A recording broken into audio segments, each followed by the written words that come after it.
എടാ എൽദോ നിന്നെ സിനിമയിലെടുത്തടാ.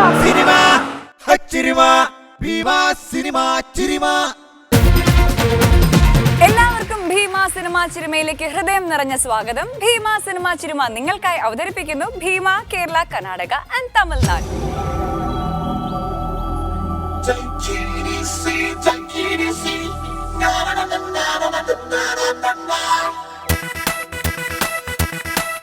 Checking it. Yo, I don't know what it is. Kicking it, rocking it.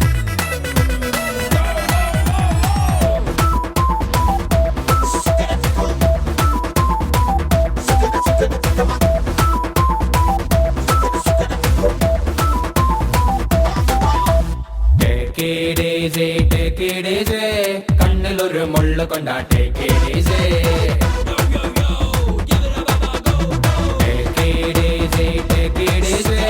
കണ്ണിലൊരു മുള്ളു കൊണ്ടാ take it easy.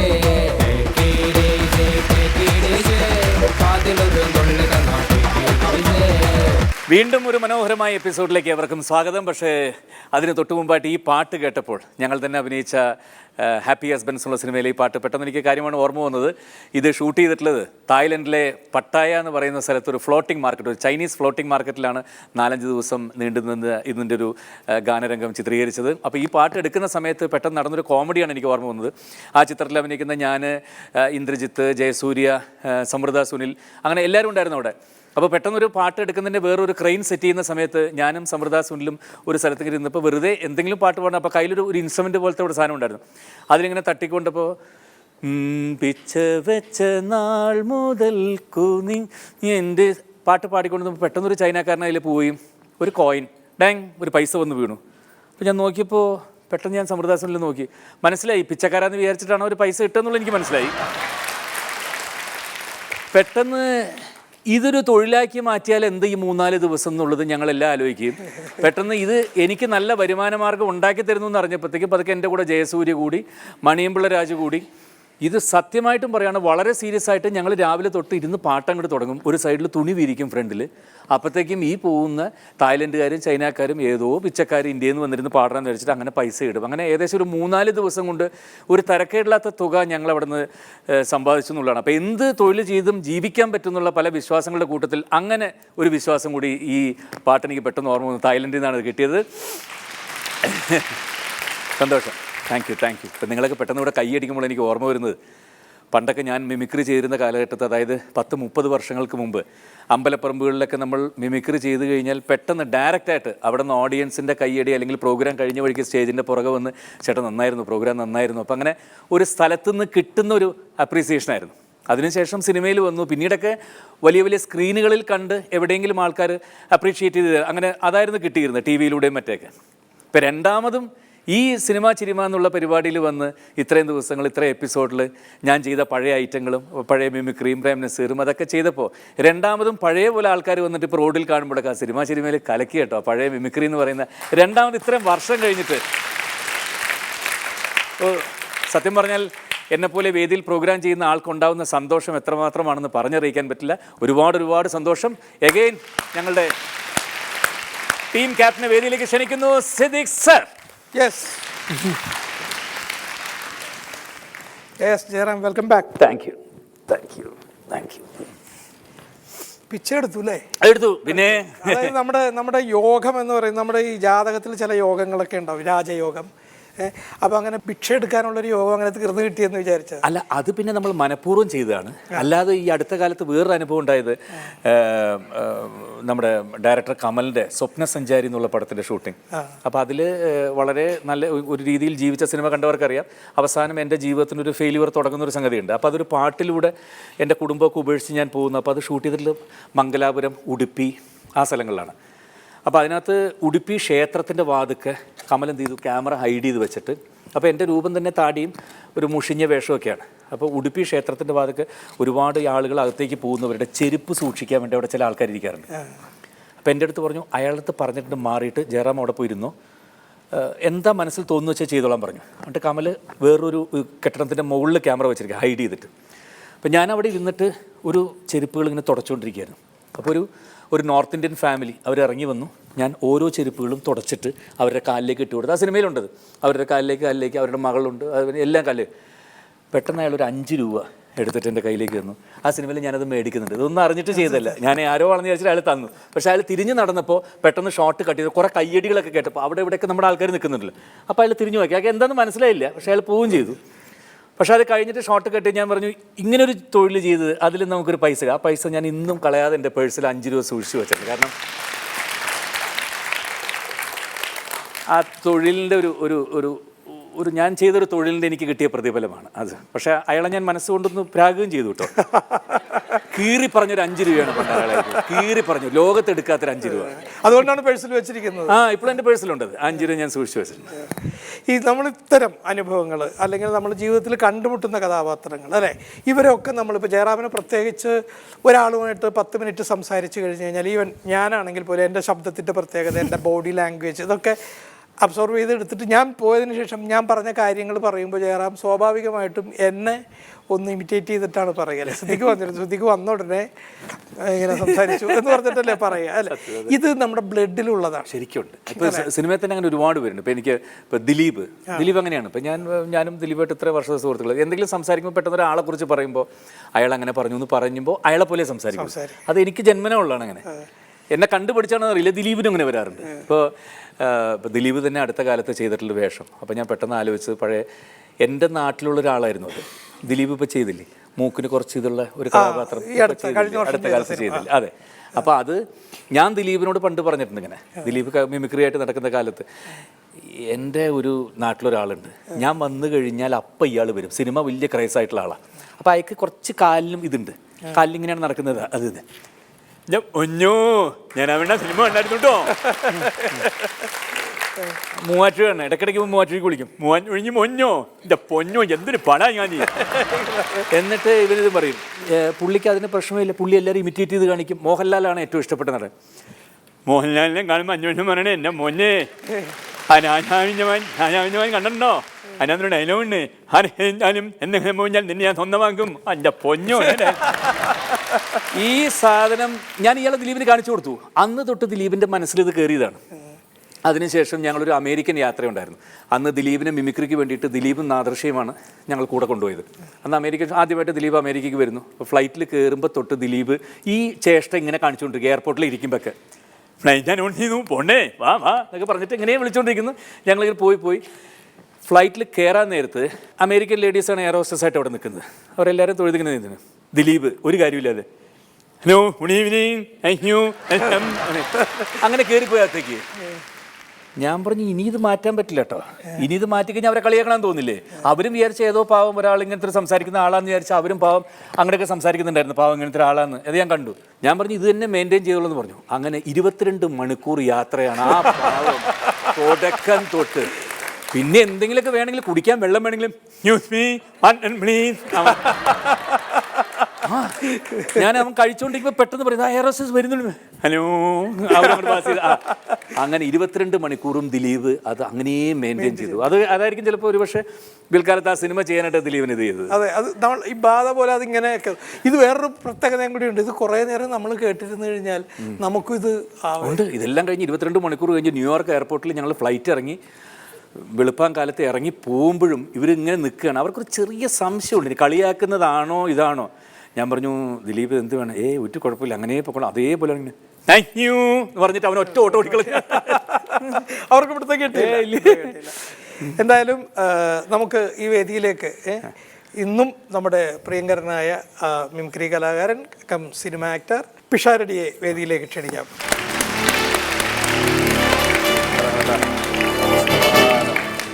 പറഞ്ഞ് arrange ചെയ്ത മ്യൂസിക് വല്ലതും ആണോ? അതെ, കയറി വന്നത് പിഷാരടി ആണെങ്കിൽ ഒരു മമ്മൂട്ടിക്കുള്ള മ്യൂസിക് ഉണ്ടായിരുന്നു. വളരെ നന്ദി.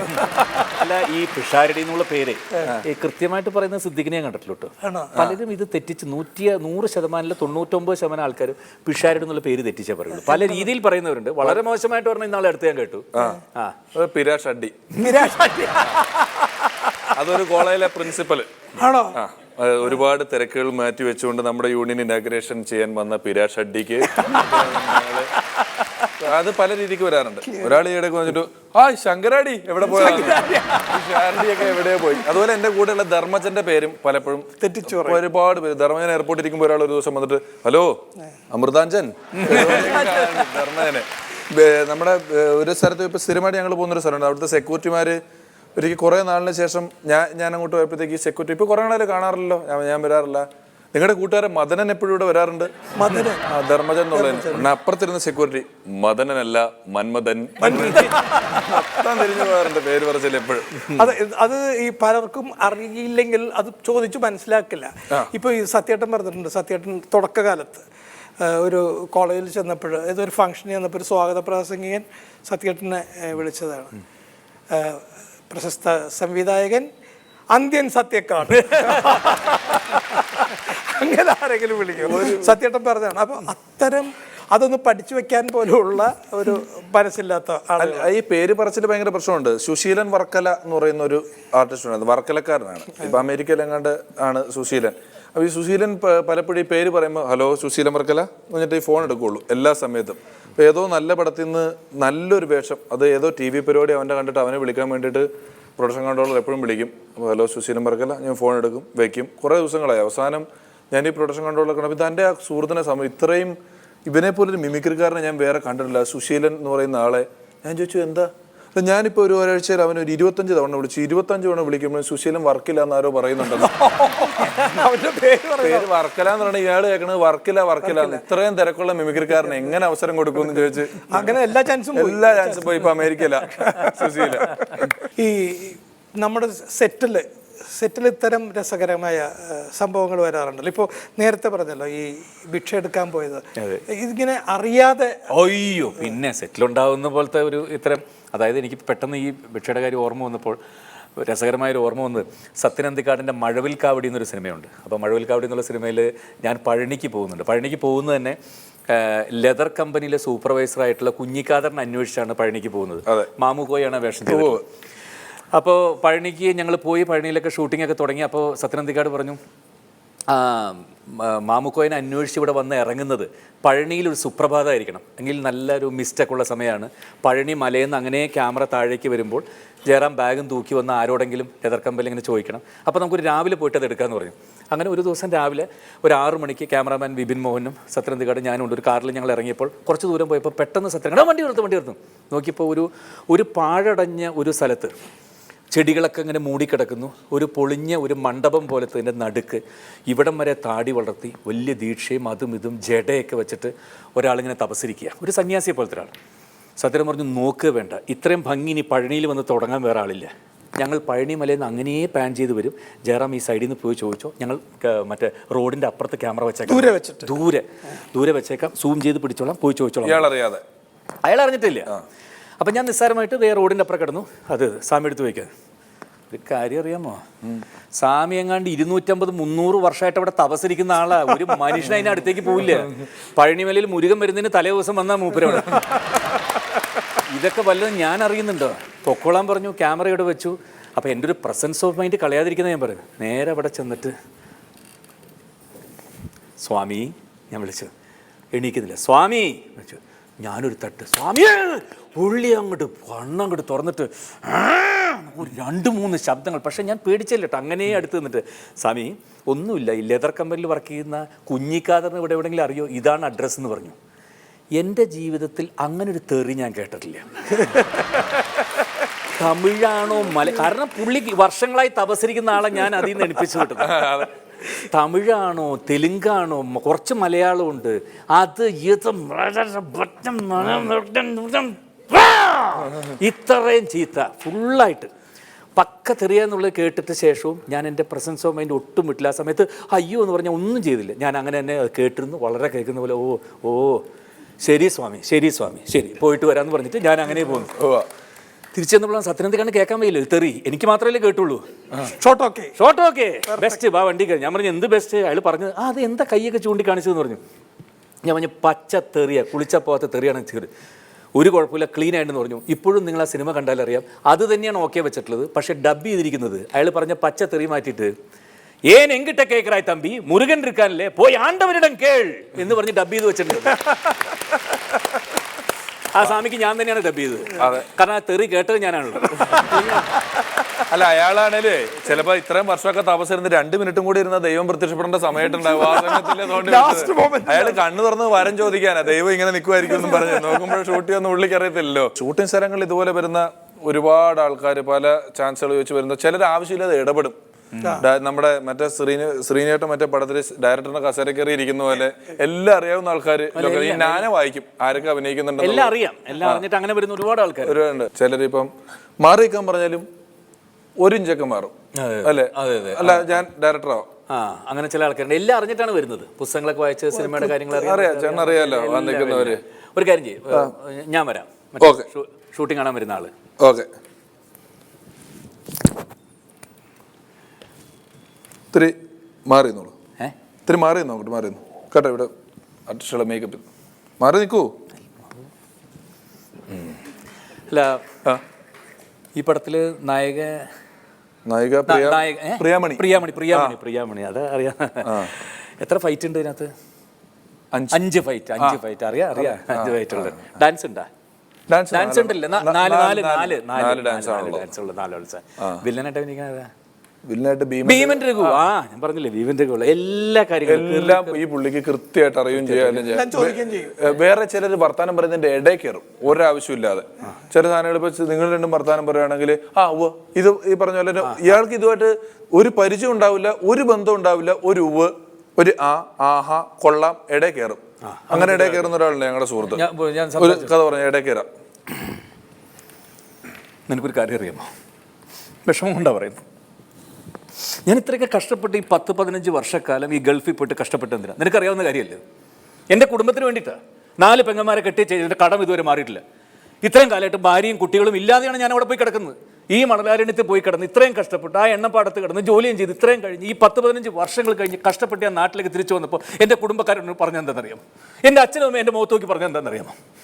നീ ഒരു കള്ളനാണ്. ഉദാഹരണത്തിന് നിന്റെ അപ്പൻ. പറയാതിരിക്കാൻ പറ്റില്ല. ഉദാഹരണം അവിടെ അത് ചോദിക്കേണ്ട കാര്യം എന്താണ്? ഒരു കാര്യമില്ലാതെ ഒരു കാര്യമില്ലാതെ ഇങ്ങനെ ഇത് നമ്മൾ പലപ്പോഴും ഇത്തരം ആളുകളെ നമ്മൾ സിനിമയിലേക്ക് എടുക്കും. നമ്മൾ വിയറ്റ്നാം കോളനിയിൽ ശങ്കരാടി ചേട്ടൻ്റെ കൊടുകൈ അത് നമ്മളൊരു പ്രോഗ്രാമിന് പോയപ്പോൾ ഒരാള് പ്രോഗ്രാം കഴിഞ്ഞ് വന്നിട്ട് എന്നെ ചുട്ടിട്ട് കാലയ്ക്ക് മറ്റേ കുതിരവട്ടം പപ്പു കൊടുകൈ. അത് കഴിഞ്ഞിട്ട് വീണ്ടും പറയും മറ്റേ ദുബായിക്കാരൻ കൊടുകൈ. ഇതിങ്ങനെ കൊടുകൈ തന്നെയാണ്. പിന്നെ അത് കഴിഞ്ഞിട്ട് ലാലിനെ കണ്ടിട്ട് തൻ്റെ ഇരുമ്പ് മനുഷ്യൻ കൊടുകൈ. ഇയാൾ ഇങ്ങനെ പറയും. അതാണ് നമ്മൾ വിയറ്റ്നാം കോളനിയിൽ. വേറെ ആൾ എന്നെ വെറുതെ നാണം കെടുത്തിയിട്ടുണ്ട്. ഞാൻ എയർപോർട്ടിൽ ഇരിക്കുമ്പോൾ ഒരാൾ വന്നിട്ട് നിങ്ങളിപ്പോൾ പരിപാടിക്ക് പോകണോ? അതെ. അവിടെ ചെന്നാൽ പൈസ കിട്ടുമല്ലോ അല്ലേ? ഞാൻ കിട്ടും. ലാഭമാണല്ലോ എന്നോട്. അപ്പൊ നിങ്ങൾ ഇപ്പൊ ഈ പോകുന്ന ടിക്കറ്റ് ഈ വിസ ഒക്കെ എടുക്കുന്നത് കമ്മിറ്റിക്കാർ എടുത്തു തരും. ലാഭമാണല്ലോ. ഈ ടിക്കറ്റ് നിങ്ങൾ എടുക്കുവാണോ അതോ അവര് കമ്മിറ്റിക്കാർ എടുത്തു തരുമല്ലോ? ലാഭമാണല്ലോ. എനിക്കങ്ങ് ഞാൻ ആരെയോ പറ്റിച്ച് പൈസ ഉണ്ടാക്കുന്ന പോലത്തെ ഒരു ഫീൽ ആയി പോയി. ലാഭമാണല്ലോ എന്ന് പറഞ്ഞിട്ട്. പടത്തിൽ ശങ്കരാടി ചേട്ടൻ അതിഗംഭീരമായിട്ട് പറയണ്ട. ശങ്കരാടി ചേട്ടൻ്റെ പറഞ്ഞാൽ ഏറ്റവും മോസ്റ്റ് നാച്ചുറൽ ആയിട്ടുള്ള ആക്ടേഴ്സ് അല്ലേ? ശങ്കരാടി ചേട്ടൻ പറ്റിയൊരു അബദ്ധം അറിയാമോ? ഇല്ല. അയ്യോ, അത് ഞാനിപ്പോൾ വേറെ കുറേ കഥകൾ പറഞ്ഞിട്ടുണ്ട്. പെട്ടെന്നാണ് ഈ കഥ സത്യനന്ദിക്കാരനെയും ശങ്കരാടി ചേട്ടനെയും ഒക്കെ കൂടി വന്നപ്പോഴാണ് എനിക്ക് ആ കഥ ഓർമ്മ വന്നത്. ഇത് സത്യേട്ടൻ തന്നെ പറഞ്ഞിട്ടുള്ള കഥയാണ്. മണ്ടന്മാർ ലണ്ടനിൽ എന്നുള്ള പടം കുറേ വർഷങ്ങൾക്ക് മുമ്പ് നിങ്ങൾക്ക് ഓർമ്മയുണ്ടാകുന്നിരിക്കും. മണ്ടന്മാർ ലണ്ടനിൽ എന്നുള്ള സിനിമ സത്യനന്ദിക്കാരാണ് സംവിധാനം ചെയ്തിട്ടുള്ളത്. അപ്പോൾ ഇതിന് വേണ്ടിയിട്ട് അവർ ലണ്ടനിൽ പോയി കുറേ ദിവസങ്ങൾ കഴിഞ്ഞപ്പോൾ പെട്ടെന്ന് പ്രൊഡ്യൂസറുടെ ഭാഗത്ത് എന്തോ വരികയും ആ പ്രൊഡ്യൂസർ മാറുകയും വേറെ പ്രൊഡ്യൂസർ വന്ന് അങ്ങനെ പടത്തിന് ലേശം ഷൂട്ടിങ്ങിൻ്റെ സമയത്ത് ഒരു ദാരിദ്ര്യം അനുഭവപ്പെട്ടു തുടങ്ങി. അപ്പോൾ കുറേ ദിവസമായിട്ട് എല്ലാ ആർട്ടിസ്റ്റും അവിടെ പോയി കിടക്കുകയാണ്. ചിലവർക്ക് നാട്ടിലേക്ക് വരണ്ടായി, വേറെ പടത്തിന് ഡേറ്റ്, അങ്ങനെ പ്രശ്നങ്ങളായപ്പോൾ സത്യേട്ടൻ എല്ലാവരോടും പറഞ്ഞ് ഒന്ന് കാല് പിടിച്ച് നമ്മളൊരു 10 ദിവസം കൂടി എങ്ങനെയും കഷ്ടപ്പെട്ടെ സിനിമ അങ്ങോട്ട് തീർത്തിട്ട് പോവാം. അങ്ങനെ എല്ലാവരും ഒരുവിധം അഡ്ജസ്റ്റ് ചെയ്ത് അവിടെ നിൽക്കുകയാണ്. അപ്പോൾ ഒരു ദിവസം ഒരു ചേസ്, 2 കാറുകൾ തമ്മിലുള്ള ചേസ്. ഫ്രണ്ടിലൊരു കുറച്ച് ആൾക്കാർ പോകുന്നു, പുറകിൽ വില്ലൻ ഗ്രൂപ്പ് ചേസ് ചെയ്യുന്നെടുക്കണം. അപ്പം ലണ്ടനിലെ സ്ട്രീറ്റിലൊക്കെ ഷൂട്ടിങ്ങിന് ഒരുപാട് പൈസ വേണം, അതിന് പെർമിഷന് പൈസ. ഇതൊന്നും പെർമിഷൻ പോയിട്ട് ഒന്നും അന്നന്ന് ശരിക്കും ഭക്ഷണം കഴിക്കാൻ പോലും പൈസ ഇല്ല. അപ്പോൾ ഒരു വിധത്തിൽ എന്തെങ്കിലും പറഞ്ഞൊക്കെ അഡ്ജസ്റ്റ് ചെയ്ത് അറിയാതെ എടുക്കാമെന്നൊക്കെ പറഞ്ഞ് പോകുന്നു. അപ്പോൾ ഫ്രണ്ടിലെ കാറിൽ യാത്ര ചെയ്യുന്നത് ശങ്കരാടി ചേട്ടൻ, ബഹദൂർക്ക, സുകുമാരൻ, ജലജ, പറവൂർ ഭരതൻ, ഇത്രയും പേരാണ് ഫ്രണ്ടിൽ വണ്ടിയിൽ. ഇവരെല്ലാവരും കൂടി പോകുമ്പോൾ പുറകിൽ വില്ലൻ ഗ്രൂപ്പ് ഒരു കാറിൽ അവരും ചേസ് ചെയ്യുന്നു. ഒന്നാമത് നാട്ടിലേക്ക് പോകാനുള്ള ഇത് മറ്റു പടത്തിൻ്റെ ഡേറ്റ് അത് ഇത് എല്ലാം കൊണ്ടും സുകുമാരൻ അതായത് നമ്മുടെ പൃഥ്വിരാജിൻ്റെ അച്ഛൻ ആശാനി 2 ദിവസം കൂടി കഴിഞ്ഞാൽ ഞാനിത് വലിച്ചെറിഞ്ഞ് കളഞ്ഞേറ്റ് പോകും, വേഗം എടുക്കുകയാണെങ്കിൽ എടുക്കുക, അങ്ങനെ ഇങ്ങനെ എന്നൊക്കെ പറഞ്ഞ് സുകുവേട്ടൻ്റെ ടോർച്ചർ ഇങ്ങനെ നടന്നുകൊണ്ടിരിക്കുകയാണ്. സത്യേട്ടൻ ആകെ ഇങ്ങനെ തലവേന. അപ്പോൾ അങ്ങനെ എടുക്കണമെങ്കിൽ എടുത്ത് വേഗം എടുത്ത് വിടാം. അത് അങ്ങനെ ഒരു സ്ട്രീറ്റിൽ കൊണ്ടുപോയി നിർത്തി. അപ്പോൾ നോക്കുമ്പോൾ കുറേ റെസ്റ്റോറൻറ്റും അതും ഇതൊക്കെ ഉണ്ട് അവിടെ.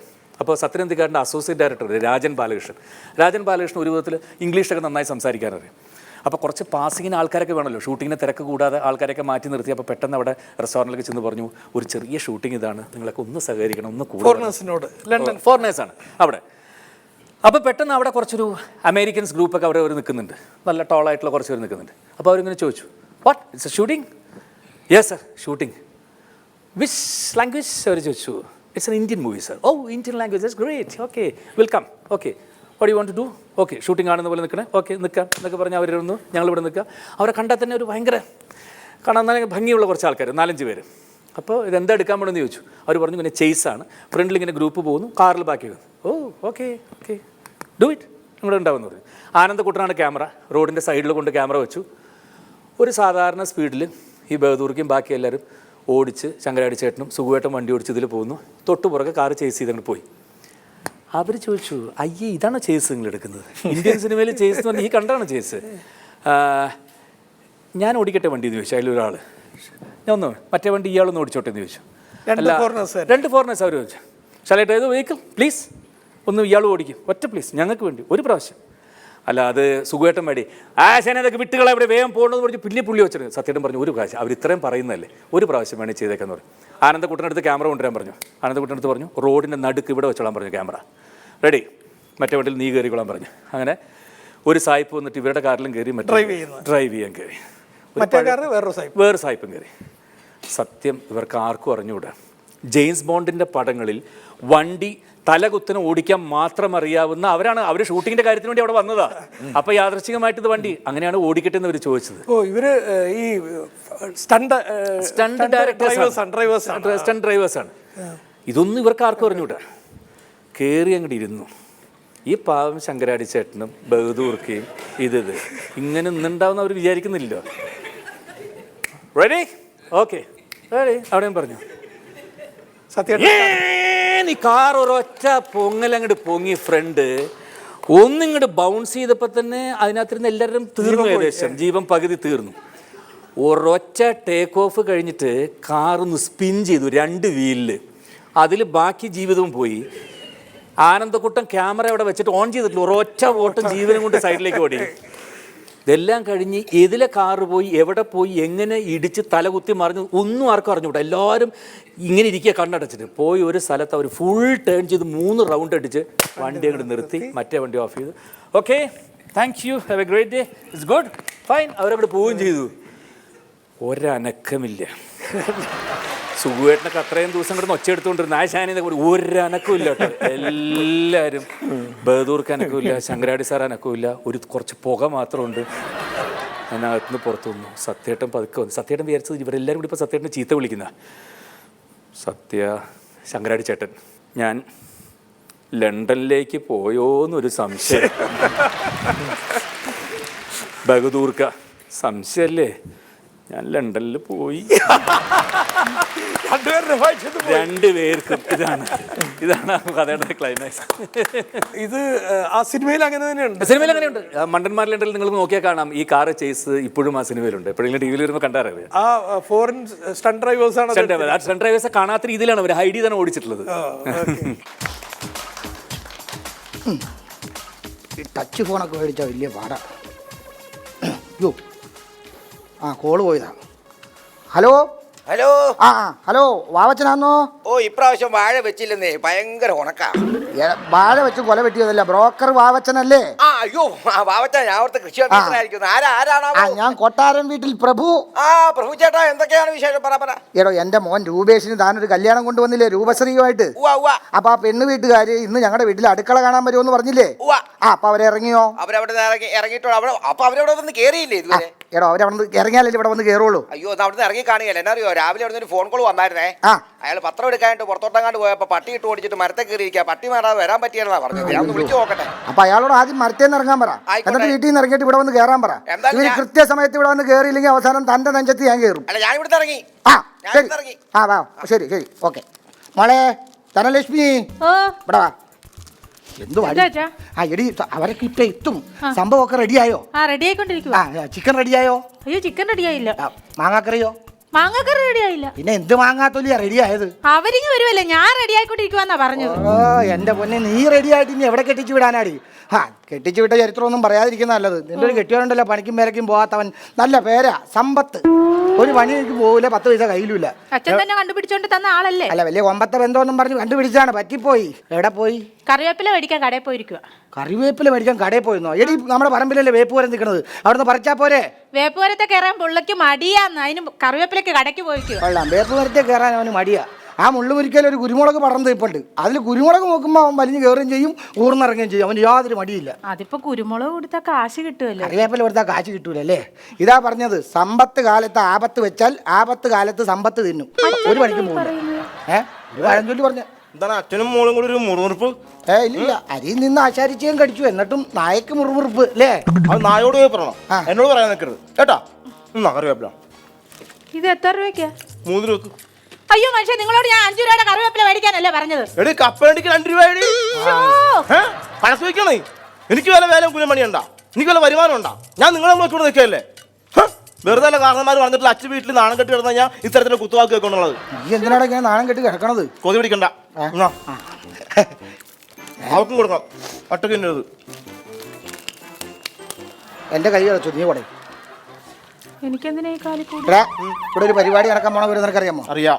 അളിയൻ രൂപേഷിന്റെ കല്യാണം നിശ്ചയിച്ചു. ആ. പെണ്ണ് വീട്ടുകാർ ആണിന്റെ വീട്ടുകാർ, അത് ചെക്കന്റെ വീട്ടുകാർ അടുക്കളയും പരിസരം നോക്കാൻ വേണ്ടി അവിടെ ഇങ്ങോട്ട് കെട്ടും കെട്ടി ഇങ്ങോട്ട് വരുന്നു. ഇതല്ലേ എന്തൊട്ട് ചടങ്ങാണ്? എടാ, ഓരോരോ നാട്ടിൽ ഓരോരോ ചടങ്ങാണ്. അവരുടെ നാട്ടിൽ ഇങ്ങനെ ഒരു ചടങ്ങുണ്ട്. ഒരു കല്യാണം നിശ്ചയിച്ച് കഴിഞ്ഞാൽ പെണ്ണ് വീട്ടുകാർ വന്ന് ആണിന്റെ വീട്ടിലെ അടുക്കളയും പരിസരമൊക്കെ നോക്കും. നമ്മുടെ അടുക്കളയും ബാത്റൂം ഒക്കെ ശുദ്ധിയാണോ വൃത്തിയാണോ എന്ന് അറിയാൻ വേണ്ടിയിട്ടുള്ള ഒരു ടെസ്റ്റിംഗ് ആണ്. ഞാനും കെട്ടിയാലൊരു പെണ്ണ് ഇവിടെ നിന്ന് ആരും അങ്ങോട്ട് അടുക്കള വന്നില്ല. അതിന്റെതാ ഞാനിപ്പോ അനുഭവിച്ചോണ്ടിരിക്കുന്നേ. അവിടെ വന്നിട്ട് എന്ത് അടുക്കള കാണാനാടാ? ഓരോ ഒറ്റമുറിക്കകത്ത് ബെഡ്റൂമും ഡൈനിങ് ഹാളും കിച്ചണും കക്കൂസും കൂടി സെറ്റ് ചെയ്ത് വെച്ചൊക്കെ. എന്നിട്ട് അടുക്കള കാണാൻ ഞാൻ അങ്ങോട്ട് വന്നില്ല. ആ വീടിന്റെ പുറത്തൊരു പേര് എഴുതി വെച്ചിട്ടുണ്ടല്ലോടാ, ദേവലോകം. ദേവലോകമല്ല, ഓലലോകം. ഓലമേഞ്ഞ വീടല്ലേ? കുഴപ്പമാണത്. നിങ്ങൾ എനിക്ക് ധാരാളം സീതക്കാശങ്ങൾ കൃത്യമായിട്ട് തന്നെ നിങ്ങൾ. എടാ, 25 പവനും 2.5 ലക്ഷം രൂപ നിനക്ക് ഞാൻ തരാന്ന് പറഞ്ഞില്ലേ? എന്നിട്ട് 25 പവൻ തന്നില്ലേ? ബാക്കി 2 ലക്ഷം രൂപ എവിടെ? തന്ന 25 പവൻ എവിടെ? അതല്ലേ കല്യാണം കഴിഞ്ഞ് പിറ്റേ ദിവസം പണയം വെച്ചത്. ഇനിയിപ്പോ 2.5 ലക്ഷം രൂപയും തരണോ? അച്ഛ, അത് തന്നാലേ ആ പണയം വെച്ച സ്വർണം തിരിച്ചെടുക്കാൻ പറ്റുള്ളൂ. അതവിടെ വെറുതെ ഇരുന്ന് പലിശ കയറിക്കൊണ്ടിരിക്കല്ലേ? അത് കരക്കാരെ കൊണ്ട് തീറ്റിപ്പിക്കണോ? 2.5 വർഷം ഈ പേരും പറഞ്ഞ് അവിടെ നിൽക്കാൻ തുടങ്ങിയിട്ട്. അച്ഛനും മോനും ദൂർത്താണെങ്കിൽ ദൂർത്ത് ഞങ്ങൾ ദൂർത്തടിച്ചു. ഈ നിങ്ങൾ കിട്ടുന്ന പെൻഷൻ കാശ് നിങ്ങളെല്ലാം ദൂർത്തടിക്കാൻ പോണത്. അല്ല, എന്റെ പെൻഷൻ കാശ് നിങ്ങൾക്ക് കൂടുതലേ വരുന്നത്. ഞാൻ ഈ മാസം ഞാൻ ഉള്ളത് കൊണ്ട് രക്ഷപ്പെട്ട് കൃത്യമായിട്ട് ഞാൻ കൈക്കലാക്കി 1 മാസം കൃത്യമായിട്ട് ചെലവ് നടത്തി. ഈ സെറ്റ് സാരി ഈ പൂക്കൾ ഷർട്ട് മേടിച്ചു. ഇല്ലായിരുന്നു ഈ കാണാമായിരുന്നു. എന്റെ പെൻഷൻ കാശും കൊണ്ടല്ലേ ഇതൊക്കെ മേടിച്ചത്. എനിക്കൊരു വരയൻ അണ്ടർവെയർ മേടിച്ചു തരായിരുന്നു. ദൂർത്ത് വരയൻ അണ്ടർവെയർ തന്നെ വേണം. ഈ ദൂർത്തൊക്കെ ഒന്നും നിർത്തണ്ട അച്ഛ. ദൂർത്ത പിന്നെ ഇടാൻ അണ്ടർവെയർ ഇല്ലാഞ്ഞിട്ട് അടിയിൽ തോർത്തെടുത്ത് കിടക്കണം ഞാനാണോ ദൂർത്തടിക്കണം? ഞാൻ ഒരു കാര്യം ചോദിക്കട്ടെ, ഒന്ന് തോന്നരുത്. ഒരു മരുമകനോടാണ് ഈ അണ്ടർവെയറിന്റെ കാര്യം പറയുന്നത്? എനിക്ക് വരാനുള്ളത് പറ്റിപ്പോയി പറഞ്ഞിട്ട് കാര്യടാ. ആ പെണ്ണ് വീട്ടുകാരും കൂടെ വരും. അപ്പൊ നിന്റെ ഈ മണ്ടത്തരവും ഈ തോന്നിയാസം ഒന്നും കൂടെ കാണിക്കരുത്. അടക്കി നോക്കി നിന്നോളണം. പക്ഷെ ഒരു കാര്യമുണ്ട്, 10 ലക്ഷം രൂപയാണ് സ്ത്രീധനം മേടിക്കുന്നത്. അതെ, 2.5 ലക്ഷം രൂപ എനിക്ക് കൃത്യമായിട്ട് തന്നേക്കണം. അതോടെ പ്രശ്നം തീരും. ഈ കല്യാണം ഒന്ന് ഭംഗിയായിട്ട് നടക്കട്ടെ. നിന്റെ 2.5 ലക്ഷം രൂപ തരാം. നിങ്ങൾ എന്ത് വർത്താനം ഈ പറയുന്ന മനുഷ്യ? അവന് കിട്ടുന്ന ശ്രീധര കാശിൽ നിന്ന് 10 ലക്ഷത്തിൽ നിന്ന് 2.5 ലക്ഷം നിങ്ങൾക്ക് തരാനോ? പിന്നെ തരാനില്ലേ? നിങ്ങൾക്ക് വല്ല വിവരം ഉണ്ടോ മനുഷ്യ? 2.5 വർഷമായി നമ്മൾ ഈ 2.5 ലക്ഷത്തിന് ഇവിടെ നിൽക്കുന്നു. പലിശയും കൂടെ കൂട്ടി 3 ലക്ഷം ചോദിക്കണം. അച്ഛാ, ചേട്ടന് ഒന്നും അറിയത്തില്ല അച്ഛാ. ചേട്ടൻ ഒന്നും അറിയില്ല, പക്ഷെ നീ ഇപ്പൊ ഒന്നും അറിഞ്ഞു ഇല്ലേ? കാശിന്റെ കാര്യം പറഞ്ഞപ്പോ നീ അവന്റെ വശത്തേക്ക് മറിഞ്ഞു. ഹലോ ഹലോ, ഇവിടെ ആരും ഇല്ലേ? ഇവിടെ പ്രഭുചേട്ടോ, ഇവിടെ ആരും. ഞാൻ കുറെ നേരമായിട്ട് പുറത്തു വന്ന് നിൽക്കാൻ. ബ്രോക്കർ വാവച്ചനാണ്. ബ്രോക്കർ വാവച്ചനാ. വാവച്ച അവിടെ ഇന്ന് വായിട്ടലക്കാതെ ഇങ്ങോട്ട് കയറി വാ. എന്തൊക്കെ അവരെത്തിയില്ലേ? അവരെത്തിയില്ല. താനല്ലേ പറഞ്ഞ അവരിപ്പോ എത്തും. അല്ല, അവരവിടെ നിന്ന് ഇറങ്ങിയായിരുന്നല്ലോ. താൻ എന്തൊക്കെയാ പറയണത്? താനിക്ക് തലക്ക് ഓളോ? ആകെപ്പാടെ പ്രശ്നമാണെന്ന്. ഇന്നിപ്പോ ഒരു അടുക്കള കാണല്, അത് കഴിഞ്ഞിട്ടൊരു വയറ് കാണല്, ഇത് കഴിഞ്ഞിട്ടൊരു പെണ്ണ് കാണല്, ഇതെല്ലാം കഴിഞ്ഞിട്ട് അച്ഛൻ കാണല്. അച്ഛൻ കുറെ ദിവസമായി ഞാൻ വീട്ടിൽ പോയിട്ടേ. എനിക്ക് 2 പിള്ളേരുണ്ട്. അപ്പനെ അവരും കാണണ്ടേ? അതൊന്നും നടക്കട്ടെ. ഭയങ്കര തിരക്കാണ്. അല്ല, ഞാൻ പറയട്ടെ, തനിക്ക് തന്റെ മക്കളുടെ അച്ഛനാണ് താൻ. ഈ പുറകെ നിൽക്കണവനാരാ? ട്രെയിനി ട്രെയിനിയോ? ആ ട്രെയിനി ഗോപി ബ്രോക്കർ പണിക്ക് എന്റെ കൂടെ കൂടിയിരിക്കല്ലേ, അവന് ബ്രോക്കർ പണി പഠിക്കണം. നല്ല കാശാ. ഇതൊക്കെ പഠിച്ചു കഴിഞ്ഞാൽ രക്ഷപ്പെടുവോ? എന്റെ രക്ഷപ്പെടുപോന്നു. അവൻ നല്ല പെർഫോമർ അല്ലേ, 3-ാം വർഷമാ, ലാസ്റ്റ് ഫൈനൽ ഇയറാ. അതല്ലേ? എങ്ങനെയാണ് ഇതിന്റെ രീതിയൊക്കെ? രീതിയോ മോനെ, ഒരു പെണ്ണിന്റെ വീട്ടിൽ ചെന്ന് കഴിഞ്ഞാൽ എങ്ങനെയാണ് ഇതൊക്കെ ചെയ്യുന്നത് നീ ഒന്ന് കാണിച്ച് ഞാൻ ഇവിടെ കാണട്ടെ. അതിന്റെ അവസാനത്തെ ദിവസമായിരുന്നു. ഓക്കെ, അടിച്ചു വീഴ്ത്തൽ. നമസ്കാരം, ബ്രോക്കറാണ്. മനസ്സിലായില്ലേ? പേര് ഗോപി. നമ്മുടെ ചെറുക്കിന് വേണ്ടിയിട്ട് നല്ലൊരു പെൺകുട്ടീനെ കാര്യം നമ്മൾ പറഞ്ഞിരുന്നല്ലോ. ഈ പെൺകുട്ടിയെ കുറിച്ച് പറയാനാണ് ഞാൻ വന്നത്. മറ്റൊന്നുമല്ല, ഈ പെൺകുട്ടിയുടെ കണ്ണെന്ന് പറഞ്ഞാ നല്ല മാൻ മിഴികളാണ്. മൃഗവകുപ്പാ? അതെ. പിന്നെ മുടി അഴിച്ചിട്ടത് എവിടെ കിടക്കും? വിഗാണോ? വിഗല്ല, അത്ര പേരത്ത് മുടിയല്ലേ. പിന്നെ ഇവിടെ നടത്ത് നല്ല നടത്താണ്. നാട്ടുകാർ പറയണ അന്ന നടയാന്ന്. മാളയ്ക്കപ്പുറം ഉള്ളത് അതന്നെ മന്നട, അതന്നടാ. ഇങ്ങനെയൊക്കെയാണ് കുട്ടികളുടെ കാര്യങ്ങൾ. നല്ല പ്രതീക്ഷ. പിന്നെ ഈ കുട്ടിയുടെ വിദ്യാഭ്യാസം എന്ന് പറഞ്ഞാ M.Com B.Com മുതൽ Z.Com വരെ എടുത്ത് കുട്ടിയാ. എപ്പോ വേണമെങ്കിലും സർക്കാർ ജോലി കിട്ടും. അങ്ങനെ വന്ന ചെറുക്കന്റെ കാര്യം എങ്ങനെയായി? അടിപൊളിയായില്ലേ? പിന്നെ അവന്റെ അളിയന്റെ പോലെ വീട്ടിൽ വെറുതെ ഇരുന്ന് തിന്നൂടെ? സത്യാവസ്ഥ. പിന്നെ അല്ലറ ചില്ലറ ഉണ്ടച്ചുരുട്ട് കേസുകളൊക്കെ നാട്ടുകാർ പറയുന്നുണ്ട്. ഭൂഷണക്കാര് ഇത് കാര്യാക്കണ്ടെന്ന്. കാക്ക കൊത്താത്ത മാമയുണ്ടോ? സോൾവിങ്. ഇത്ര കേസുള്ളൂ. നമ്മുടെ ചെറുക്കനുണ്ടല്ല അല്ലറ ചില്ലറ കുഴപ്പങ്ങള്. പെണ്ണിന്റെ കുഴപ്പം കൂടി ആകുമ്പോ നമുക്ക് അഡ്ജസ്റ്റ് ചെയ്ത് അങ്ങോട്ട് ഈ ബന്ധം അങ്ങോട്ട് നടത്താം. ഇനി കല്യാണം കഴിഞ്ഞതിന് ശേഷം ചെക്കൻ അത് പറഞ്ഞു, പെണ്ണിന് ഇത് പോരാ, പെണ്ണ് അത് പറഞ്ഞു, ചെക്കന് ഇത് പോരാ എന്നൊക്കെ പറഞ്ഞിട്ട് എന്റെ നെഞ്ചത്തേക്ക് എടുത്താ. അതിപ്പോ പറയേണ്ടതല്ലത്. കല്യാണം കഴിഞ്ഞതിന് ശേഷം അവരെന്തെങ്കിലും പ്രശ്നം ഉണ്ടാക്കുകയാണെങ്കിൽ പറയാനുള്ളതാ. മനസ്സിലായില്ല? നീ ഇങ്ങോട്ട് മാറി നിന്നേ. അവിടെ ഒരു വയറ് കാണാൻ ചടങ്ങില്ലേ, ആ വീട്ടിൽ ചെന്ന് ഞാൻ വരുമ്പോഴത്തേക്ക് ചില കാര്യങ്ങളൊക്കെ അവിടെ അറേഞ്ച്മെന്റ് ചെയ്യുക. പോയെ ഒരു കാര്യം ചോദിച്ചാലോ? എന്താണ്? നമുക്ക് ആ പെണ്ണിന്റെ വയറിനെ കുറിച്ചൊന്ന് പറഞ്ഞാലോ? ഞാൻ വയറ് പോടായിരുന്നു. എന്താണ് ഇങ്ങനെ നുണ പറഞ്ഞു കഴിഞ്ഞാൽ അത്യാവശ്യം നല്ല പൈസ കിട്ടും അല്ലേ? പിന്നെ ബ്രോക്കർ പണി നല്ല പരിപാടി. എനിക്ക് പഠിക്കാൻ പറ്റുമോ? പഠിക്കാൻ പറ്റുമോ? നടപ്പാണ് ഇതിന്റെ മെയിൻ സംഭവം. നടന്ന് കാണിച്ച് നോക്കട്ടെ. ഇതന്നെ ജഗദീഷ് കളിക്കുന്നു. ഇതിങ്ങനല്ല സംഭവം. ഒരു ബ്രോക്കർ നടക്കാന്ന് പറയുമ്പോ അങ്ങനെ നടന്നാൽ പോരാ. നോക്കോട്ടെ, ഏതാ കണ്ടുപിടി. ഇങ്ങനെയാണ് ബ്രോക്കർ. അങ്ങോട്ടും ഇങ്ങോട്ടും വെട്ടി കളി നോക്കണതിനാ. അതിപ്പോ അവിടെ പെണ്ണുണ്ടെങ്കിൽ ആ പെണ്ണിനെ കൊള്ളാവുന്നുണ്ടെങ്കിൽ അവിടെ ഒരു കല്യാണം ആയാലും ഇവിടെ ചെറുക്കനുണ്ടെങ്കിൽ അവിടെ നോക്കിയിട്ട് അങ്ങനെ പരിസരത്ത് നോക്കണം. പെണ്ണും ചെറുക്കനും ഇങ്ങനെ നോക്കിയ കാര്യം എന്താ? എത്ര പരിപാടികൾ നമ്മൾ നടത്തി കൊടുക്കുന്ന അവരുടെ പുറകിൽ നിന്ന് അടി വരുന്നുണ്ടോ? അത് നമ്മുടെ തടി നമ്മൾ നോക്കണ്ടേ? ഇവന്റെ പണിയാണോ? ഈ പണി വേണ്ട. പണിയാണേ വേണ്ട. അതെ, അവരുടെ വീട്ടുകാർ വരുമ്പോൾ നമ്മൾ കുറച്ച് കാര്യങ്ങൾ കൂടെ അറേഞ്ച് ചെയ്ത് വെച്ചാൽ ഞാൻ അതൊക്കെ ഓക്കെ. എന്തൊക്കെയാണ് അവർക്ക് കൊടുക്കാൻ ഉദ്ദേശിക്കുന്നത് പറഞ്ഞു കൊടുക്കണേ. ചിക്കൻ കറി ബെസ്റ്റാ കേട്ടോ. ചിക്കൻ കറി ആണെന്നുണ്ടെങ്കിൽ അവർ വരുമ്പോ തന്നെ ചോറിന്റെ കൂടി ചിക്കൻ കറിയൊക്കെ കൊണ്ട് ചൂട് ചോറിന്റെ കൂടെ കഴിക്കുമ്പോൾ അവർക്ക് ഒരു ഇൻട്രസ്റ്റ് ആവും അല്ലേ? അല്ല, ഞാൻ പറയട്ടെ, ഞങ്ങൾ ചിക്കൻ കറി ഇവിടെ ഉണ്ടാക്കിയിട്ടില്ല. അച്ഛൻ പറഞ്ഞു മറ്റേ ആന്റിബയോട്ടിക് കുത്തി വെച്ച് ഹോർമോൺ ആയതുകൊണ്ട് നന്നായി ചിക്കൻ കറി വെക്കാൻ നന്നായി. ഹോർമോണൊക്കെ വെച്ച് ആകെ പ്രശ്നമായി രോഗമൊക്കെ. അത് വേണ്ട. വേറെന്താ പിന്നെ താറാവാണെങ്കിൽ ബെസ്റ്റാ. കാരണം വെച്ചാൽ താറാവ് കറിക്ക് ഒരു പ്രത്യേക ടേസ്റ്റ്. കൊളസ്ട്രോളും ഇല്ല, ഇതൊന്നും ഉണ്ടാകുകയില്ല. നല്ല സാധനം താറാവ് കറി. അത് കുഴപ്പമില്ല. അയ്യോ, താറാവ് കറി ഞാൻ ഉണ്ടാക്കിയില്ല.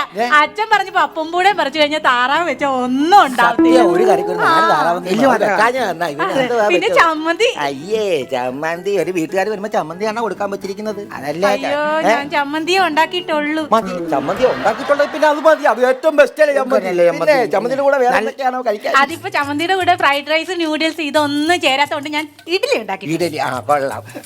ചമ്മന്തി ഇഡലി നല്ലതാ. ഇഡലി എന്ന് പറഞ്ഞിട്ടുണ്ടെങ്കിൽ ഇവളുടെ മനസ്സ് പോലെയുള്ള ഇഡലിയാണ്. അതായത് നിങ്ങൾ സാധാരണ പഞ്ഞി പോലെ ഇരിക്കണ ഇഡലിയല്ലേ? പിന്നെ അതല്ല, കരിങ്കല്ല് പോലെ ഇരിക്കും. 2 കഴിച്ചാൽ മതി, 2 ആഴ്ചത്തേക്ക് ഒന്നും കഴിക്കാൻ. അതെ. അല്ല, ചെറുക്കനെ എവിടെ? ചെറുക്കാ രൂപേഷേ, അവനൊന്ന് പുറത്തു പോയതാണിപ്പോ. വരുന്നുണ്ട്. അച്ചോ, എന്തോ അവന്റെ വരവ് വന്നിട്ട് എന്തോ പണി കിട്ടിയ പോലെ ഉണ്ടല്ലോ. ശരിയാണല്ലോ. ഞാൻ ചോദിക്കാം, അളിയാ ഇങ്ങോട്ട് വന്നേ. എന്താണ്? കണ്ടിട്ട് എന്തോ പണി കിട്ടിയ പോലെ ഉണ്ടല്ലോ. പണി കിട്ടിയില്ല, പണി പോയി. അത് തന്നെ പറഞ്ഞ പണി കിട്ടിയ പോലെ ഉണ്ടല്ലോ. പണി കിട്ടിയില്ല, പണി പോയെന്ന്. അളിയന്റെ പണി പോയില്ലേ? അതാണ് അളിയത് കിട്ടിയ പണി. എനിക്കിട്ടപ്പ 8ന്റെ പണി പണിതാണ്. നീ എന്താ പറഞ്ഞ പണി പോയെന്നോ? ഏത് പണി? എന്റെ അച്ഛ ബാങ്ക് മാനേജർ അറിയാതെ ഞാനൊരു 5 ലക്ഷം രൂപ എടുത്ത് ചെറിയൊരു തിരിമറി നടത്തി. അത് മറിഞ്ഞു തിരിഞ്ഞ് ആകെപ്പാടെ പ്രശ്നമായി. ഇപ്പൊ 5 ലക്ഷം രൂപ ഒരു മാസത്തിനുള്ളിൽ അടച്ചില്ലെങ്കിൽ ഇപ്പൊ സസ്പെൻഷൻ ആണ്. അത് ഡിസ്മിസ് ചെയ്യുമെന്നാ പറഞ്ഞേക്കുന്നത്. 5 ലക്ഷം. ദൈവമേ, എനിക്ക് ഇങ്ങനത്തെ കച്ചത കേസ് കെട്ടേ കിട്ടുള്ളൂ. ഞാൻ ഇനി ആശുപത്രി വരുമ്പോ എന്ത് സമാധാനം പറയും? ഞാൻ എന്ത് ബ്രോക്കറാണ്? ഇതൊക്കെ ബുദ്ധിപരമായിട്ട് നമ്മൾ കൈകാര്യം ചെയ്യണ്ടേ? അത് പ്രശ്നമാവില്ല. ജോലിയോട്ടൊന്ന് പറഞ്ഞ് കല്യാണം ആലോചിച്ചിട്ട് ജോലി പോയി കഴിഞ്ഞാൽ ഞാൻ പറയട്ടെ, 5 ലക്ഷം രൂപ കെട്ടിവെച്ച ജോലി കിട്ടുമെന്നല്ലേ അവൻ പറയുന്നത്. നമുക്കിപ്പോ രൂപശ്രീയുടെ വീട്ടുകാർ നമുക്ക് 10 ലക്ഷം തരുന്നുണ്ട്. അതിനകത്ത് 5 ലക്ഷം രൂപ എടുത്ത് ബാങ്കിൽ അടച്ചു കഴിഞ്ഞാൽ എന്റെ ജോലി കിട്ടൂലേ? പിന്നെ എന്തിനാ നമ്മളിത് പെണ്ണു വീട്ടുകാരോട് പറയാൻ പോകുന്നത്? അപ്പൊ നിങ്ങൾ ഈ വിവരം പറയാൻ നിൽക്കണ്ട. ഞാൻ ഇതിന്റെ ഇടയ്ക്ക് കിടന്ന ഒരു എറിമറി നടത്തിക്കോളാം. ഓ ഇത്ര കച്ചറ കേസ് കെട്ടാണല്ലോ കിട്ടുന്നത്. വരുന്നുണ്ട് ഒരു ഓർഡർ തിരിച്ചറിയിൽ പറയാം. ഇത് ആരൊക്കെയാ വന്നേക്കുന്നത്? ആരൊക്കെ വന്നേക്കണത്? ആരാടോ ഇത്? അയ്യോ അതെ ഇത് പറ്റിന്റെ അപ്പൻ. ലുക്കില്ല. ഇത് അമ്മായി അമ്മായി കണ്ടിട്ടില്ല അല്ലേ? അതെ ഞങ്ങളുടെ വീടും പരിസരമൊക്കെ ഇഷ്ടപ്പെട്ടോ? ആവോ കേറിയല്ലേ ഉള്ളൂ, അതൊക്കെ നോക്കി അവര്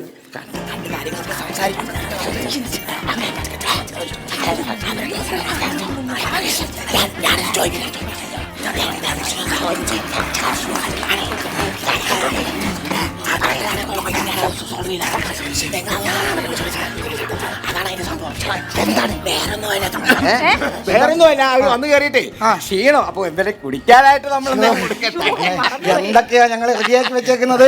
നമുക്ക് അതൊക്കെ പോയി എടുക്കാല്ലേ? അപ്പൊ ഞങ്ങൾ ഇവിടെ നിൽക്കും. ഞാൻ എടുത്തോണ്ട് വരാം. എടുത്തോണ്ട് വരാം കേട്ടോ. അപ്പൊ ഓക്കെ, നമുക്ക് എല്ലാരും കൂടെ എല്ലാരും നടന്നു ഞങ്ങളുടെ പോരുന്ന വഴിക്ക് വന്നില്ലേ? വരുന്നുണ്ട്. പോയില്ലേ? വാ വന്നാലേ പോ. ഞാൻ വന്നോളാം. എന്താ പ്രശ്നം?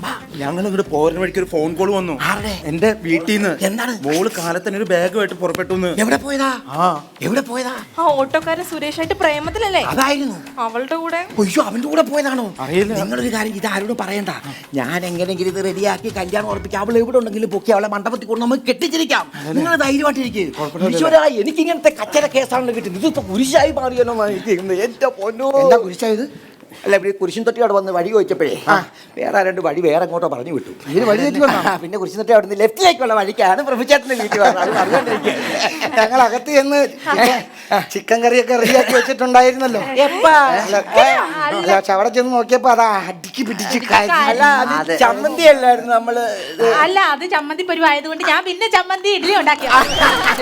ചമ്മന്തി ഇഡ്ഡലി എന്നോട് ഞാൻ പറഞ്ഞല്ലേ വീട്ടിൽ നിന്ന് വയറിറച്ചി കഴിച്ചിട്ട് എന്തെങ്കിലും ഇങ്ങോട്ട് പോരാന്ന്. ഞാൻ വിചാരിച്ചു ചമ്മന്തി ഇഡ്ഡലി ആയിരിക്കും. നോക്കി കണ്ട അടുക്കളയൊക്കെ നോക്കാൻ നോക്ക്. ചേട്ടൻ ബാത്റൂമിൽ പോകും. ഞാൻ നോക്കിക്കോളാം. എന്താണ് ചേട്ടൻ ബാത്റൂമിൽ പോകും. ഇതുവരെ ബാത്റൂമിൽ പോകാതാണ് ഇങ്ങോട്ട് പോകുന്നത്. അല്ല ഞാൻ ബാത്റൂം നോക്കും, അവൾ അടുക്കള നോക്കും. ഓ അവൾ വൃത്തിയുണ്ടോ എന്ന് നോക്കുന്ന കേസാ. എന്താണ് അല്ല ബാത്റൂമിൽ പോണം. ബാത്റൂമിൽ കാണിച്ചു തരാം. ഇവിടെ നിൽക്കേ. ബാത്റൂമിൽ പോകണമെന്ന് ട്രിക്കാണ്. നമുക്ക് വൃത്തി ഉണ്ടോ എന്ന് കഴുകിയിട്ടുണ്ടോ? അയ്യോ എനിക്ക് സമയം കിട്ടില്ല, ഞാൻ കഴുകിയില്ല. കീറി വെച്ചോന്നുണ്ട്. തടുത്ത് നിർത്തണം, അല്ലെങ്കിൽ കല്യാണം നടക്കില്ല. അതെ ബാത്റൂമിൽ പോകണം. ബാത്റൂമിൽ പോകണം. എന്റെ മുഖത്തേക്ക് നോക്കൂ. റിലാക്സ്. നിങ്ങൾ അടങ്ങുകയാണ്, ഒരു പൊടിക്ക് ഒതുങ്ങുകയാണ്. മനസ്സിന്റെ തോന്നലാണ്. ശരിയായില്ലേ? ശരിയായി. താനൊന്നും മണ്ടനാണ്. ബാത്റൂം പോയി കണ്ടെങ്കിൽ വൃത്തി അറിയുള്ളൂ. താനിത് റിലാക്സ്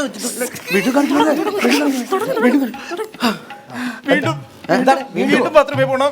വീണ്ടും ബാക്കി പ്രാവശ്യം ഞാൻ ഒതുക്കിയിട്ടുണ്ട്. നീ എന്തെങ്കിലും ചെയ്യും. ഞാൻ കൈ നിർത്തേ.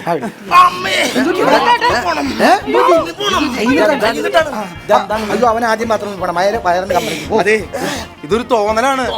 അതെ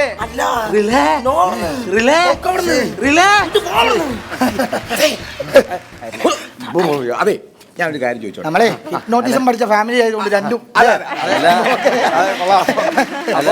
ഇനിയിപ്പൊ അടുത്ത കാര്യങ്ങളിലേക്ക് നമുക്ക് അച്ഛാ എന്നിട്ട് വിശേഷങ്ങൾ സുഖന്നല്ലേ? യാത്ര ഒന്നും കുഴപ്പമുണ്ടായില്ല. പിന്നെ രൂപശ്രീ എവിടെ നിൽക്കുന്നു? അവള് കാലത്തിന് ബാഗുമായിട്ട്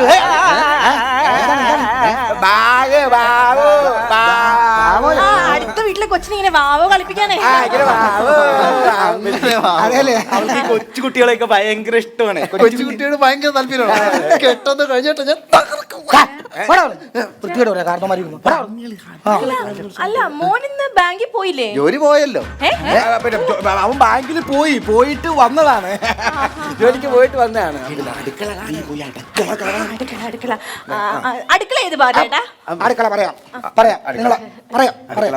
അവര് അടുക്കള വൃത്തിയായിട്ടാണോ കിടക്കുന്നത്? അയ്യോ, അടുക്കള ഞാൻ കഴുകിയില്ല. അടുത്ത വീട്ടിലെ തൊഴിൽ കൊണ്ടേ കയറ്റണം. നോക്കണം. ഇത് നീ തരത്തോളാം, മറ്റേ ഞാൻ തരത്തിട്ടുണ്ട്. അടുക്കള എവിടെയാ? അടുക്കള അവിടെയാ. ട്രാഫിക് കളിക്കുന്നത്. അല്ല, നമ്മുടെ അടുക്കളയാ. നമ്മുടെ അടുക്കള അവിടെയാ. ഞാൻ അപ്പുറത്തെ വീട്ടിലേക്ക് അടുക്കള ഉണ്ടല്ലോ. ഓ, ഈ ചേട്ടന് തമാശ. നമ്മുടെ വീട്ടിലെ അടുക്കളയല്ലേ. അമ്മയുടെ പേരെന്ത്? എന്റെ പേരോട്ടിരിക്കട്ടെ. അടുക്കളയിൽ നമുക്ക് പോയി സാധനങ്ങളൊക്കെ റെഡിയാക്കാം. അയ്യോ, അത് വേണ്ട, ഞാൻ ഇവിടെ കൊണ്ട് വിളമ്പി. അയ്യോ, എനിക്കതില്ല.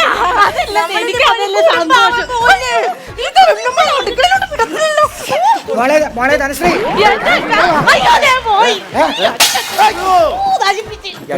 എന്താണ് ഒരു ശബ്ദം കേട്ടത്? അമ്മായി അടുക്കള കണ്ടതായിരിക്കും. ഇങ്ങനെയാണോ അടുക്കള കാണാൻ? ഇങ്ങനെ അടുക്കള കണ്ടോ ബാക്കി അടുക്കള ഉണ്ടാവും? ഇങ്ങനെയാണോ നിങ്ങളുടെ വീട്ടിലെ അടുക്കള കാണുന്നത്? അല്ല, ഈ ആദ്യമായിട്ടൊക്കെ വരുമ്പോ എങ്ങനെ എന്താന്നുള്ള അവള് ഫുൾ ടൈം അടുക്കളയിലാണ്. തടി കണ്ടാലും പറയും, പോയി നോക്കാം. നോക്കി എന്തെങ്കിലും പറ്റിയോന്നോ? എന്താ പുകയൊക്കെ വരുന്നുണ്ട്? ഇതാരാ? അയ്യോ, അമ്മായിയാ? നിങ്ങൾക്ക് നാണമില്ല പെണ്ണുമ്പളെ? ആ തട്ടയിൽ ഇഡലി ചമ്മന്തി ഇരിപ്പുണ്ടായിരുന്നല്ലോ, നിങ്ങൾ എന്തിനാ ഈ അരിപ്പൊടി വാരി വിഴുങ്ങിയത്? അടുപ്പിലൊക്കെ കയറിയപ്പോ എവിടുന്നോ അരിപ്പൊടി വന്ന് വീണ്. തട്ടിക്കള എന്തോ കൊല്ലാനല്ല പറഞ്ഞ തട്ടിക്കള. ഈ അടുക്കളയിൽ അരിപ്പൊടി കൊണ്ട് വെച്ചിട്ടുണ്ടായിരുന്നു. അതാണ് ഞാനും ആലോചിക്കുന്നത്. സ്റ്റോർ റൂമിൽ ഇരുന്ന അരിപ്പൊടി അങ്ങനെ അടുക്കളയിൽ വന്നത്. സ്റ്റോർ റൂമിൽ അരിപ്പൊടിയായി തലയിട്ട് ഞാനാ. അടുക്കള കണ്ട കല്യാണം നടക്കോ? എങ്ങനെയുണ്ട് കളി? അതെ, ഞാൻ ഇത്രയും നാള് വിചാരിച്ചിരുന്നു ചേട്ടൻ ഒരു ബുദ്ധിയുമില്ല. ഇപ്പൊ തന്നെ ലാഗായി. നമുക്കിനി ബാക്കിയുള്ള കാര്യങ്ങൾ അങ്ങോട്ട്. ശരി. പറഞ്ഞോ, എന്താണ് നമ്മുടെ ബാക്കിയുള്ള കാര്യം? ഞാനൊരു കാര്യം അങ്ങോട്ട് തുറന്നു പറയാന്ന് വിചാരിക്കായിരുന്നു. എന്താണ് ഒരു കാര്യം തുറന്നു പറയാന്ന് വിചാരിക്കായിരുന്നു. അതല്ലാന്ന്. എന്താണ്? ഞാൻ ചവിട്ടിയില്ല. അറിയാമോ, കല്യാണത്തിന്റെ സ്ത്രീധനത്തൊക്കെ 10 ലക്ഷമാണല്ലോ നമ്മൾ ഉറപ്പിച്ചേക്കുന്നത്. അതിൽ 6 ലക്ഷം രൂപ ഈ കല്യാണ പന്തൽ വെച്ച് അങ്ങോട്ട് തരും. അപ്പൊ ബാക്കി 4 ലക്ഷം 4 മാസം കഴിഞ്ഞിട്ട് കല്യാണ പന്തൽ വെച്ച് തരും. അപ്പൊ ഈ പന്തൽ പൊളിക്കുന്നില്ലേ? അതല്ല, 4 മാസം കഴിഞ്ഞ എന്റെ അനിയന്റെ മോളുടെ കല്യാണം ഉണ്ട്. നമ്മൾ ബന്ധുക്കളാവുന്ന രീതിയിൽ നിങ്ങൾ എല്ലാവരും ആ കല്യാണത്തിന് വരുമല്ലോ. അപ്പൊ ആ പന്തൽ വെച്ച് ബാക്കി 4 ലക്ഷം രൂപ തരും. അത് മതിയോ? പിന്നെ കുഴപ്പമില്ല. വിശ്വസിക്കാം. 6 ലക്ഷം രൂപ തരും. 6 ലക്ഷം രൂപ. 5 ലക്ഷം രൂപ കൊടുത്താലും എന്റെ ജോലി തിരിച്ചിട്ടുള്ളൂ. അത്രയല്ലേ? ബാക്കി 1 ലക്ഷം രൂപയുള്ളൂ. എന്താണ്? അല്ല, 6 ലക്ഷം രൂപയിൽ 5 ലക്ഷം രൂപ കൊടുത്താലേ ഇവന് ജോലി കിട്ടുള്ളൂ. ബാക്കി 1 ലക്ഷം രൂപയിലുള്ളൂ. എനിക്ക് ബ്രോക്കർ കാശ് വേണമല്ലോ. എന്റെ 2.5 ലക്ഷം രൂപ എവിടെ? പ്രശ്നം ഉണ്ടാക്കും. എടാ, ഒരു 4 മാസം കഴിഞ്ഞ പൈസ കിട്ടൂലേ? നീ നിനക്ക് തരാൻ പോ. ഞാൻ 4 മാസം വീണ്ടും ഈ വീട്ടിൽ നിൽക്കണോ? നീ ഒരു പണി 4 മാസം വീട്ടിൽ കണ്ട ഇവളുമായിട്ട് ഒരു ടൂർ പോകും, ഒരു ഹണിമൂണിന് പോകും. സന്തോഷം. ഈ ചളിക്കിനെ കൊണ്ടാ നാട്ടുകാർ തെറ്റിയിരിക്കുന്നു. എനിക്കൊരു മാന്യതയില്ലേ? സമാധാനപ്പെടുന്നു. സമ്മതിക്കൂല. എനിക്ക് എന്റെ പൈസ കിട്ടണം.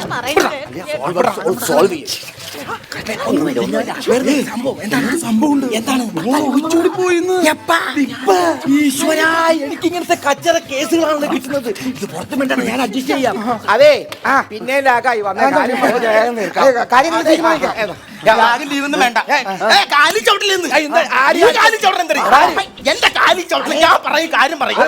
എന്ത് പറയും? നിൽക്കണില്ലേ രൂപേഷ്? ഇവന്റെ ജോലി പോയി.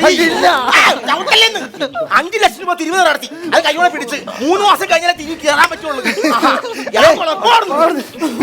കാര്യങ്ങള് ഇത്ര സ്ഥിതിക്ക് ഞാനും വലിക്കുന്നില്ല.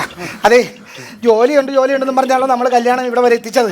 ഇപ്പൊ ചെറുക്കന് ജോലിയില്ല, ജോലി പോയി. നിങ്ങൾ സത്യം തുറന്നു പറഞ്ഞാലേ ഞാനൊരു സത്യം തുറന്നു പറയാം. ചവിട്ടണ്ട പറയും.